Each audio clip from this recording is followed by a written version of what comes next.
Hello student, welcome to student official YouTube channel. আমরা dimension সম্বন্ধে পড়ছিলাম। আগের দিন আমরা ডাইমেনশন অ্যাপ্লিকেশানের 3টে অ্যাপ্লিকেশান করেছি। আজকে 4 নম্বর অ্যাপ্লিকেশান। 4 নম্বর অ্যাপ্লিকেশানে কী বলছে না, আমরা ডাইমেনশন ফর্মুলা থেকে অ্যাজ এ রিসার্চ টুল হিসেবে ব্যবহার করতে পারি। রিসার্চ টুল হিসেবে কীভাবে ব্যবহার করতে পারি দেখো, যদি একটা ফিজিক্যাল কোয়ান্টিটি আমি জানি, সেই ফিজিক্যাল কোয়ান্টিটিটা আর কী ফিজিক্যাল কোয়ান্টিটির ওপর নির্ভর করছে সেইটা যদি আমি জানতে পারি, তাহলে ওই ফিজিক্যাল কোয়ান্টিটির সাথে আর যে ফিজিক্যাল কোয়ান্টিটি তাদের আমি রিলেশন বার করতে পারি। দেখো, এটা উদাহরণ দিয়ে বোঝালে আরও ভালো করে বুঝতে পারবে। দেখো, ধরো আমি একটা পেন্ডুলাম নিলাম।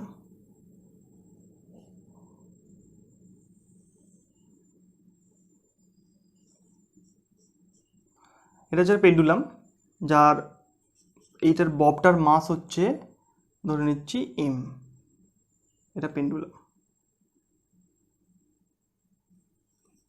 ঠিক আছে। তো এই ববটার মাস হচ্ছে এম, এটা হচ্ছে লেন্থ, এটা সিলিং, ঠিক আছে। তো বলছে এই পেন্ডুলামের যে টাইম পিরিয়ড, সেটা টাইম পিরিয়ড আমি ধরে নিচ্ছি টাইম পিরিয়ড হচ্ছে টি টাইম পিরিয়ড।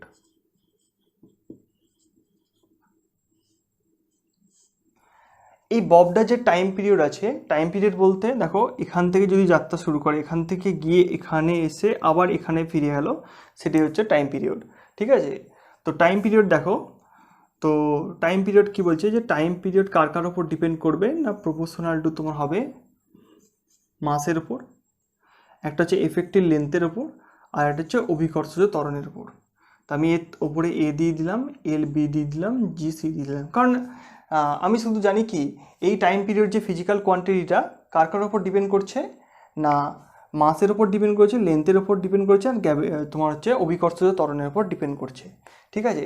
তো আমি এখান থেকে কি জেনে গেলাম, আমি বললাম কি আগে যখন সূত্রতে অ্যাজ এ রিসার্চ টুল আমি কীভাবে ব্যবহার করতে পারি না, একটা ফিজিক্যাল কোয়ান্টিটি আর কী ফিজিক্যাল কোয়ান্টিটির ওপর নির্ভর করছে সেটা যদি আমি জানতে পারি, তাহলে দেখো এই যে ফিজিক্যাল কোয়ান্টিটিটা কার কার ওপর ডিপেন্ড করছে আমাকে বলে দিয়েছে না, মাসের ওপর ডিপেন্ড করছে, লেন্থের ওপর ডিপেন্ড করছে, আর অভিকর্ষজ ত্বরণের ওপর ডিপেন্ড করছে। তাহলে আমি কোন কোন ফিজিক্যাল কোয়ান্টিটির ওপর ডিপেন্ড করছে সেটা জেনে গেছি। এবার দেখো, তার পাওয়ারগুলো জানি না, কত কত পাওয়ারে আছে, এম এর পাওয়ার কত, এল এর পাওয়ার কত, জি এর পাওয়ার কত, সেটা আমি জানি না। তো সেই জন্য আমি কি ধরে নিয়েছি, এ বি সি ধরে নিয়েছি, ঠিক আছে। তো এবার কি, যেহেতু জেনে গেছি আমি কার কার ওপর রিলেশন, কার কার ওপর নির্ভর করছে সেটা যদি জেনে যাই, তাহলে আমি কি করব, এই ফিজিক্যাল কোয়ান্টিটির সাথে এই ফিজিক্যাল কোয়ান্টিটিগুলোর যে রিলেশান সেটা আমি ইজিলি বার করতে পারবো। দেখো কীভাবে, তো যেহেতু টি ইজিক্যাল টু আছে, তাহলে আমি দেখো এখান থেকে কি লিখতে পারি, টি সমান K M to the power A, L to the power B, G to the power C, যেখানে কে কি হবে, কে হচ্ছে dimensionless quantity constant, dimensionless constant, dimensionless, K হচ্ছে ডাইমেনশনলেস কনস্ট্যান্ট, ঠিক আছে। কে হলো তাহলে কি ডাইমেনশনলেস, কে ডাইমেনশনলেস কনস্ট্যান্ট, ঠিক আছে। তো দেখো আমি এটাকে কিভাবে লিখতে পারি, তো এটাকে লিখতে পারি M zero L zero T to the power 1। তো যেহেতু কে এর ডাইমেনশন কিছু নেই তাই লিখছি না, তো এম এর ডাইমেনশন কত হবে এম, এল এর ডাইমেনশন করতে হবে এল, আর ত্বরণের ডাইমেনশন করতে হবে L T minus two C B A, ঠিক আছে। তো এটা কত হবে M to the power A, L to the power B plus C, আর T to the power minus two C. এখানে দেখো L to the power C আছে, তো B plus L to the power B plus C হয়ে গেল, আর T to the power minus two C. তো দেখো এলএইচএস আর আরএইচএস, ঠিক আছে, এলএইচএস আর আরএইচএস এর লিমিট, এলএইচএস আর আরএইচএস যে পাওয়ারগুলো আছে, পাওয়ারগুলো আমি দুদিকের পাওয়ারে সমান করব। দেখো তাহলে পাওয়ার সমান করলে আমি কি দেখতে পাচ্ছি, এ ইজিক্যাল টু দেখো zero, A equal to zero, B plus C equal to কত হবে zero, B plus C equal to zero. দেখো এল এর পাওয়ার বি প্লাস সি, এখানে এল এর পাওয়ার জিরো, তো এখানে টি আবার কত minus two C equal to, তাহলে কত আছে এখানে 1। তাহলে এখান থেকে দেখো সি ইজিক্যাল টু তাহলে কত পেতে পারবো মাইনাস হাফ। তো এখান থেকে আমি কি পাচ্ছি, বি ইজিক্যাল টু আবার কত হবে প্লাস হাফ, আর এ ইজিক্যাল টু 0। তাহলে দেখো এ বি সি এর ভ্যালু আমি পেয়ে গেছি। এ বি সি যদি ভ্যালু পেয়ে যাই তাহলে আমি এখানে লিখবো কত, T equal to K M to the power কত হবে, M to the power 0, L to the power plus half, C to the power C to the power না, এটা হচ্ছে G to the power minus half. A B sir value বসিয়ে দিলাম। ঠিক আছে, তো এটা কি লেখা যেতে পারে তোমার, টি ইজিক্যাল টু তাহলে কত লিখতে পারি, কে এল বাই জি, এটার হাফ। তো টি ইজিক্যাল টু তাহলে কত লিখতে পারি এখন আমি, টি ইজিক্যাল টু তাহলে কত হলো, কে রুট অফ এল বাই জি। দেখো তাহলে আমি কি এদের মধ্যে রিলেশন বার করে দিতে পারলাম। ঠিক আছে, তো এবার দেখো ডাইমেনশন অ্যাপ্লিকেশন দিয়ে আমি কি করতে পারি, কোনো ফিজিক্যাল কোয়ান্টিটি রিলেশন বার করতে পারি। ঠিক আছে, এটা একটা উদাহরণ হলো। এটা হচ্ছে কি, এই একটা তোমাকে পেন্ডুলাম দিয়ে দিল, পেন্ডুলামে বলে দিল যে পেন্ডুলামের যে টাইম পিরিয়ড আছে, যে টাইম পিরিয়ড সেটা কার কার ওপর ডিপেন্ডেন্ট করছে, ডিপেন্ড হচ্ছে না মাসের ওপর আছে, লেন্থের ওপর আছে, আর অভিঘর্ষজ ত্বরণের উপর আছে। তোমাকে বলে দিল যে এই ফিজিক্যাল কোয়ান্টিটি টাইম পিরিয়ড আর কোন কোন ফিজিক্যাল কোয়ান্টিটির উপর ডিপেন্ড করলো। তাহলে ডিপেন্ড যখন করলো আমি জেনেই গেছি, সেখান থেকে আমি কি করে নিলাম, ওই ফিজিক্যাল কোয়ান্টিটি মানে ওই ফিজিক্যাল কোয়ান্টিটি বলতে টি, ওই ফিজিক্যাল কোয়ান্টিটি বলতে টিকে বোঝাচ্ছে এই ফিজিক্যাল কোয়ান্টিটিটা আর যে ফিজিক্যাল কোয়ান্টিটির সঙ্গে কিভাবে রিলেশনে আছে সেইটাই আমি বলে দিতে পারলাম। দেখো এদের এই যে ফিজিক্যাল কোয়ান্টিটিগুলোর মধ্যে এই রিলেশনটা আমি ভালো করে বুঝতে পারলাম ডাইমেনশন থেকে। ঠিক আছে, তো আমি আরেকটা এরকম একটা সেম প্রবলেম আরেকটা করাচ্ছি। দেখো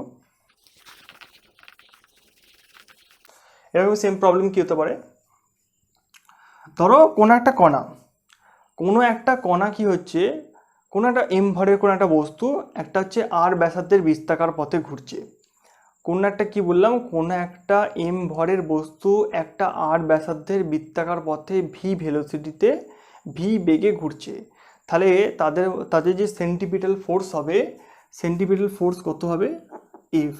দেখো আমি যেটা বললাম আগে একটু এঁকে দিই। ঠিক আছে, তো একটা আমি কি বললাম, এখানে একটা বস্তু আছে আর এখানে একটা বস্তু আছে।